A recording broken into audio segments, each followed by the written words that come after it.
اب یہ جج صاحب جو ہے نا مکر گئے اپنی بات سے. ہادی صاحب نے دوبارہ دہرایا کہ نہیں جج صاحب آپ نے یہ نہیں کہا تھا.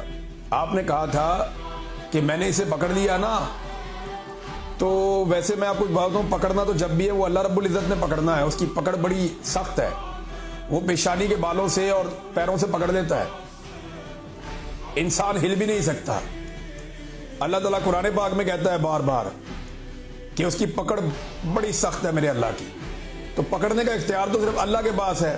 آپ کہاں سے خدا بن رہے ہیں کہ میں نے پکڑ لیا نا.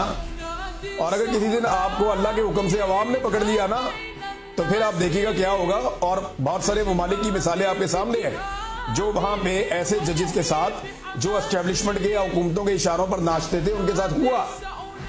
لہذا اپنا اپنا قبلہ سب کو درست رکھنا چاہیے. ایمان مزاری صاحبہ کا بھی اس پہ اسٹیٹمنٹ آیا. ایمان مزاری صاحبہ نے کہا کہ پہلے تو چیف جسٹس صاحب نے بدتمیزی کی. مجھ سے میری کام کی جگہ پر مجھے ہراس کیا گیا. دیکھیں نا یہی بات میں کر رہا تھا کل بھی کہ ان کو ہراسمنٹ کا کیس کرنا چاہیے. اور کھلی عدالت میں مجھے دھمکی دی گئی. اپنے کیے پر شرم تو انہیں آنی نہیں اور آج بھی سیکسسٹ ریمارکس پاس کر رہے ہیں. میں نہ تو ان کی بیٹی ہوں نہ ہی بچی ہوں. میں ایک پروفیشنل وکیل ہوں. طوفان بدتمیزی کر کے اب کہتے ہیں میری بات صحیح کوٹ نہیں کی گئی اور آج بھی وہی رویہ ہے. تو یہ ایمان مزاری صاحبہ نے اور ان کے شوہر نے کھل کر بتایا کہ اب چیف جسٹس اپنے بیان سے بھاگ رہے ہیں اور جھوٹ بول رہے ہیں. اصل بات وہی ہے جو کل انہوں نے عدالت میں کہی اور میڈیا نے اس کو رپورٹ کیا تھا.